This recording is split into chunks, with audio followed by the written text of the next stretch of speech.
Presten atención a la siguiente historia porque es una de las más increíbles de todo el año. Les presento a Bernardo López, la más reciente incorporación a las categorías juveniles de Botafogo.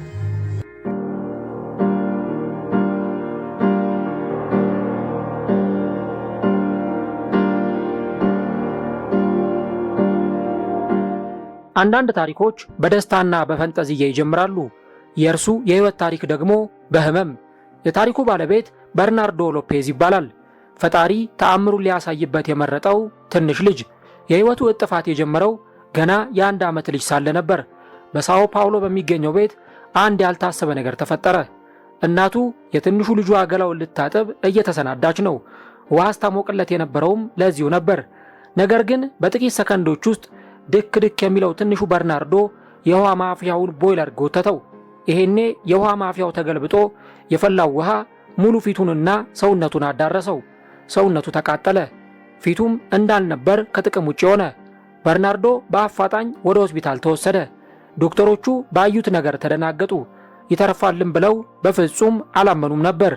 በቀጣዮቹ 7 ወራት ትንሹ ልጅ በሞትና በሕይወት ውስጥ ሆኖ ከሞት ጋር ግብ ግብ ገጠመ። ገና ባልጠነከረ ሰውነቱ ምንም በማያውቀው አእምሮው ከባዱን ፈተና ሲጋፈጥ ከተደላደለው የእናቱ ማህፀን ይልቅ ይህች ምድር ምን ያክል የከፋች እንደሆነች የተረዳበት የመጀመሪያው ክስተት ነበር።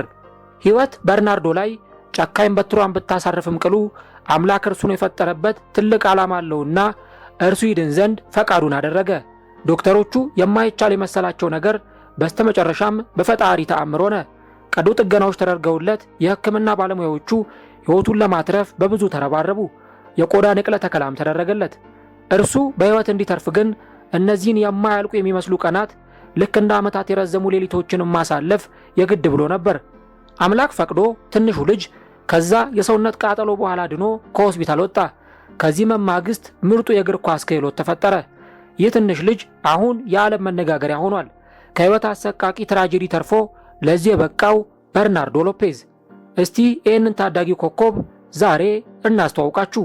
At just 1 year old, in his home in Sao Paulo, tragedy struck. His mother had boiled water to prepare his bath. But in a split second, little Bernardo pulled a kettle, and boiling water poured all over his tiny face and body.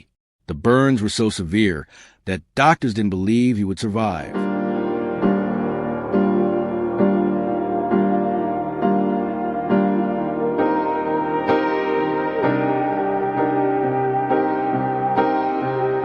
ይህ ትንሽ ልጅ በርናርዶ ሎፔዝ ይባላል።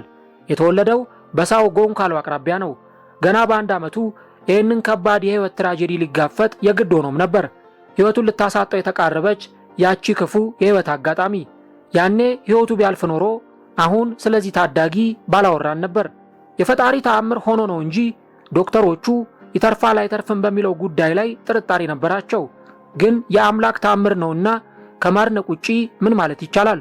በርናርዶ ከዚህ አሰቃቂ አደጋ ማግስት ጥሩ እግር ኳሰኛ ለመሆን ጉዞውን ጀመረ። ትንሹ ልጅ እግር ኳስን ይወዳል። ስለዚህም ኳስን ከእግሮቹም ከህይወቱ ጋርም አጣበቃት። በርናርዶ በጎዳናዎች ላይ ኳስን ይጫወት፣ በተለያዩ የውስጥ ውድድሮችም ላይ ይሳተፍ ጀመር። አጎቱ ሮድሪጎ ከጎኑ ሆኖ ታዳጊውን አገዘው። በታዳጊዎች ፕሮጀክትም ውስጥ እንዲገባ አደረገው። የበርናርዶን አባት በሲቲ ሜኒኖ ደ ኦሮ እግር ኳስ ትምህርት ቤት እንዲያስመዘግበው ያሳመነውም እርሱ ነበር። በዛ ስፍራ በርናርዶ ጎልቶ መውጣት ጀመረ። በቦታፎጎ እግር ኳስ ክለብ ሜዳ በኒልተን ሳንቶስ ስታዲየም ታዳጊው ትልቅ የህይወት አጋጣሚን አገኘ። በዛ ቦታ ታዳጊዎችን ለመመልከት የመጡ ሰዎች የበርናርዶን የኳስ ብቃትና ክህሎት ተመልክተው አደነቁ። እናም የክለቡን አካዳሚ እንዲቀላቀል አደረጉት። ትንሹ በርናርዶ በህይወቱ ላይ ያገኘውን ወሳኝ አጋጣሚና ምርጥ ዕድል በአግባቡ ተጠቀመበት።